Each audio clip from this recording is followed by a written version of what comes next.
মনে করিয়ে দেওয়া যে আমরা সবসময় তাদের পাশে থাকব, তাদের সাথেই থাকব।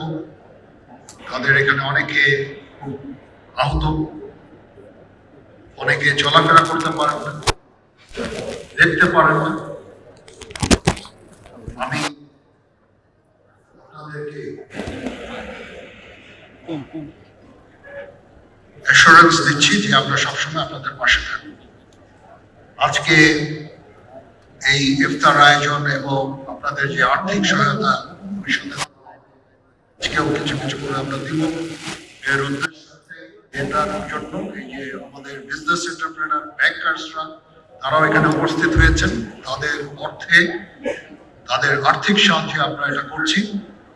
তাছাড়াও ডিজিএফআই আপনাদের জন্য টাকা অর্থ দান করেছেন, সে অর্থ আপনার কাছে পৌঁছাবে ইনশাআল্লাহ। এসএসএফ স্পেশাল সিকিউরিটি ফোর্স টাকা দিয়েছেন এবং এই সমস্ত ব্যাংকাররা টাকা দিয়েছেন। আমরা সেনাবাহিনীর তরফ থেকে টাকা খরচ করছি। আমরা আজ 4200-র উপরে আহতদের চিকিৎসা আমরা দিয়েছি এবং দিয়ে যাচ্ছি।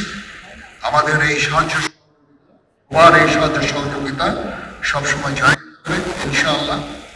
আমরা চেষ্টা করব আপনাদের একটা রিহ্যাবিলিটেশনের জন্য, সেদিকেই করে যাব। আর্থিক সাহায্য সহযোগিতা সবসময় আপনাদের প্রতি আমাদের জারি থাকবে ইনশাআল্লাহ। আপনারা কখনো মনোবল হারাবেন না, মনোবল হারানোর কিছু নাই। আপনারা জাতির কৃতি সন্তান, দেশ এবং জাতির জন্য অনেক কিছু ত্যাগ করেছেন। আমি আপনাদের অভিনন্দন জানাচ্ছি, প্রতি কৃতজ্ঞতা জানাচ্ছি এবং আপনাদেরকে এই অ্যাসুরেন্স দিচ্ছি যে আমরা ইনশাআল্লাহ। সবাই ভালো থাকেন। এখন মোনাজাত হবে, মোনাজাতের পরে আমরা ইফতার করবো ইনশাআল্লাহ। ধন্যবাদ সবাইকে।